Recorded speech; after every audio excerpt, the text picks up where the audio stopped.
Сейчас мы проходим химию, вот приехали с Питера. Проходим химию, ну у нас 8-дневная химия, то была 5-дневная, теперь 8-дневная химия, тяжелая немножко. 2 месяца пройдем здесь химию, поедем в Питер.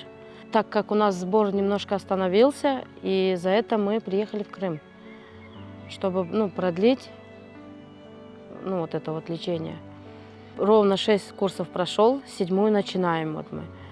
Была 20 сантиметров, уменьшилась, стало 13,5 сантиметров. Ну, состояние иногда бывает нормальное, иногда бываем мы и в реанимации бываем. Ну, плохо бывает.